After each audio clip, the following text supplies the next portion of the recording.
waayahay kaas wuxuu ahaa gudoomiyaha ururka FEB Sheekh Ibrahim Dheere aad buu u mahadsan yahay haddana waxa isaguna Zoom-ka inagala qayb qaadan doona si live ah aqoonyahan Faisal Rooble ayaa isaguna Zoom-ka live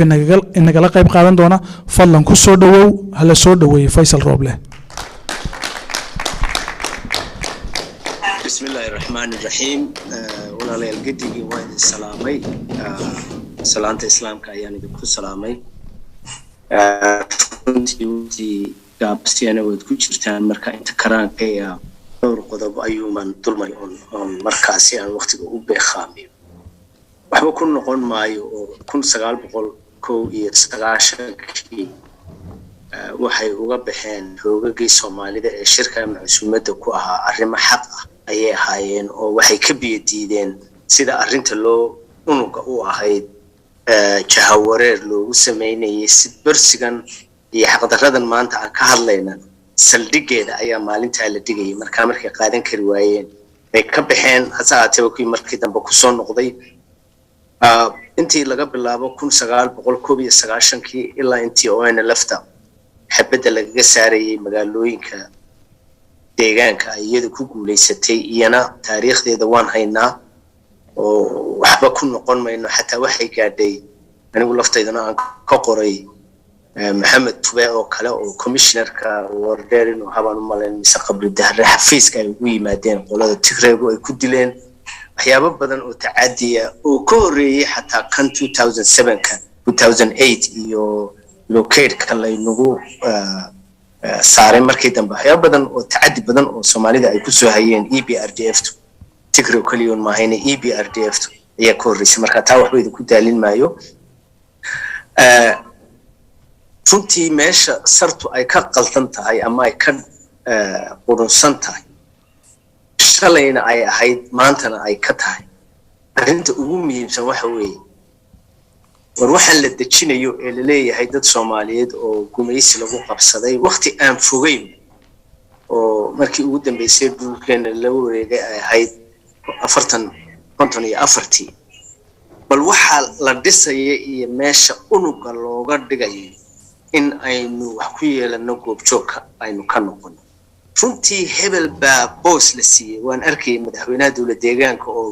BB-da ku afuufaya sidii waxay dayaxa gaadheen jagada aadan loo dhiibay shakhsi ahaan shaqo uu hayay ku guuleystay wax ka badan ama meelaha maro ama abi xeelad la ciyaaro ama iyagu dan hamoodaan wax ka baxsan guul uu shakhsigaasi soo hooysaday isaga iyo reerkiisa iyo guriga cad iyo gaariga uu wadan doono uu dadka kale kaga tun roonaan karo wax aan inta ahayn horta waxaan laga soo qaaday waad ogtihiin 1960kii inqilaabkii ilmana waay xidmeeyay markuu dhacay wasiirka ugu gacan dhawaa Xilli Silaase ee aroortii Xilli Silaase markuu tooso qofka ugu horeeyo arki jiray Xaaj Faarax udagi loo oranayay waa wasiirka madaxtooyada ama wasiir dibbi minister waxa loo oranayay oo maxaaro dhan marka qaarkood uga dhawaa marka waxaan yeynaa wax weyn u qaadan kaliya wax weeye nidaamkan dawliga la dhisaya mayna deeqaya waxa aynu ogol lahay ma yahay shalay baa ugu dambeysay oo caqiidada uu abiyo rabo in uu dalka ku wado la soo hordhigay shirgudoonkii weynaan ee BB-du qabsatay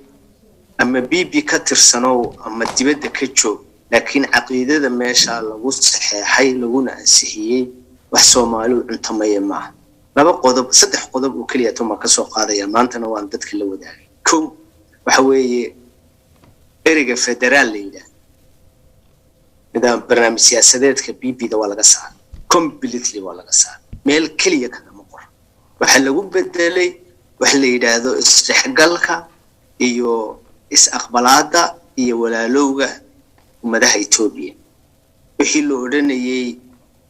nations and nationalities and peoples of Ethiopia وكو مدوبي نظام فدرالي أول قصار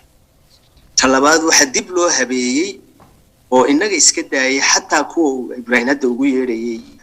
magaca aanu cuntamayn dad badan oo iyaga kamid ah waxa kamid ah in awoodii sidii ay ahayd laga sii ururiyay oo awoodda xisbiga PP ataabe loogu geeyay marka ninka maanta tuulo wardheer ku agtaala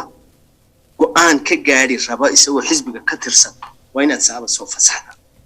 wixii loo oranayay dawlad deegaanka xisbiga laantiisa ayaa fasaxaysa kii hore taasna waa laga guuray waa talabaad saddexaad runtii iyana waqacda weyn Soomaalida ku ah aqeedada hadda la dhisay laguna dhaqmi doono inta soo socota ilaa intuu Abiy meesha fadhiyo waxa weeye in qaybta dib u habeynta dhaqaalaha idii ahaanba laga saaray xoolo dhaqatada Itoobiya 18 milyan 19 milyan bay xoolo dhaqatadu isu noqonaysaa Soomaalida ugu tun weyn 18 milyan wax lagu soo hadal qaaday dib u habeynta iyo kobcinta dhaqaalaha inaba ma jirto inaanay jirin baa taasna balanka ku darso waa arrin cusub oo iyana wax weyn ku keenaysa midda ugu dambaysa dulmar iyadana ku daraya oo qodobada aan sheegay afareynaysa waxa weeye ama aynu is-indatiro oo tawandarida in haysa awgeed aynu isku indatiro ama inaan isku indatirin dadka kale Itoobiya maanta waxaan la qabnaa dawladda Itoobiya falsafada iyo aqeedada lagu hogaaminayo ee hoos ku qarsoon waxa weeye waxa la yiraahdo prosperity gospel ama diinta masiixiga ah ee Pentecostalka fikradda ka soo maaxanaysa ama madamartii ha noqoto ama hadda qodobkan uu Abiy soo qoray ee political programka ha noqoto ama calaamada ha noqoto ay prosperity party ama barwaaqo ku gasho waxa salwa nidaamkaas diinta cusub ee Yurub ka timid waa arrimihii ay ku diidnay gumaysiga Sayyid Cabdulla Xasan xataa uu ka diiday in gumaysiga Ingiriisku iskuul uu ka dhiso dalka marka iyadoo arrimahaas oo dhani jiraan waxaan anigu yar saluugayaa sheekadan aynu ku soo celinayno oo runtii aynu gogol badinay aniga qodhayduna aan kamid ahay Ibraahimna oo hadda sheegay inagoo Soomaali ah oo midaysan that will not happen taasi ma dhacayso inagoo Soomaali inaan asaaba tagno taasi ma dhacayso sababta inuu dhacayno waxa weeye nin la wato oo isagu ku adeeganaya kursiga uu fadhiyo iyo nin la ummadan wuxuu soo dhicinaya hadaad bari iyo saa dambe iyo saakuun ku qaylida inagoo Soomaaliya abadan habeenkii xalay ahaa weey inay arrintaasi timaado waa ku ogyihiin madaxda halkan ku jirta inay ergaahaan ugu tageen 100 jeer aniga qodaydu wataan sheegay marka la soo hadal qaado dadka madaxda lagu tilmaamay leeyahay waxa wada qabsano gidaarka ay madaxa la dhacayaan gaalka Goojaam jooga ayaa uga dhow yihiin maalinka maanta ah ninka Soomaaliya ee xisbi ku jira ee ama ONLF ama xisbiga FEB ah kuwaasi uga dhow yihiin marka sheekadan oranaysa inagoo Soomaali ah waxa way soo gaabatay completely it's out of place ma shaqaynayso waxay taasi shaqaysaa marka ay dadku wadaagaan waxa la yiraahdo minimum program meel kooban oo danaha guud ah oo la sugu iman karo hadduu qof xataa diidan yahay bal federaalkii aynu qofka u dhignay awgeed in aan la ilaalin uu diyaar u yahay in xataa laga talaabsado waxa yar aynu helay ee ahaa in aynu Soomaali ahaan isku maamulo uu ogol yahay in Adsaabiyo Goojaam iyo meel kale looga soo maamulo waxa lagu sheekaysta ama Adsaaba la taga horta way yaraanaysaa therefore sida Ibraahim hadalkiisa ku soo gabagabeeyay xoogagga hadaf siyaasi ah oo Soomaali meel marinaya isku tuhmaya in iyagu ay qortaan political program kooda gaarkana way leeyihiin laakiin ku guud oo isku wada tolaya tolka Soomaaliyeed ee iyagu fakarka Soomaalnimo isku raacsan sidii dooni marka Itoobiya looga raadsado ama qoriga laga raadsado ama nidaamkii uu dhisay Mahatma Gandhi oo amar diido badan ilaa Soomaaliya dhan ma wada xirxiri karo Mustafa ama siyaabo kale laakiin in sheekadan bal aynu meel dhigno because didarkeen soo taabanay in dadkan aan waxba la qabsan karin ayna diidan yihiin qofkii talo u keenana ama ay faquuqayaan ama ay oobi ka qoriyaan si ay u dhow u xidhaan marka hadalkayga waxaan ku soo gabagabeynayaa laba qodob oo kaliya kow aqeedada maanta meesha taala ee nooma cuntamayso therefore wixii aynu ka yeeli lahayn halaga tashado waxaan dambe oo dhan hadhow baynu iman karnaa dib wada hadallada iyo gudida wada hadallada la sameeynaya iyo xataa inagu waxaan rabnaa inaan ballaarino haddii hadda wada hadalla ay yimaadaan dadka qaar baa ka hadla waxa la yidhaahdo transitional justice ama xaqsoor I think waa in inagu aynu ballaarinaa oo aynu noqonaa xaqsoor iyo magdhow waxay hadda gaalada u bixiyeen waxa la yidhaahdo restorative justice soo xaqsoor iyo soo celin xuquuq ummadeed waa inaynu ku dootanaa dad badan baa inala qaba Ethiopia arrintaas oo ka mid yihiin dadkii shalay in leeynay Tigreega oo ka mid tahay Oromoodu oo ka mid tahay Benishangulka transitional justice waa hal wada hadlo hal wada heshiiyo laakiin taas inaga inama qabanayso waxaan rabnaa transitional justice inta laga gudbo inaynu mabda ka dhigano waxa la yiraahdo restorative justice oo ah dib u soo celin xuquuqdii luntay iyo xaqdhow iyo magdhow wixii na gaaray in laga xal mariyo 2007 waad ogtihiin ilaa 2012 blockade wax la yiraahdo baa lagu sameeyay tan maanta Tigreega lagu sameeyo tira kama hayno inta qof ay naga dhimatay tira kama hayno inta dumar ee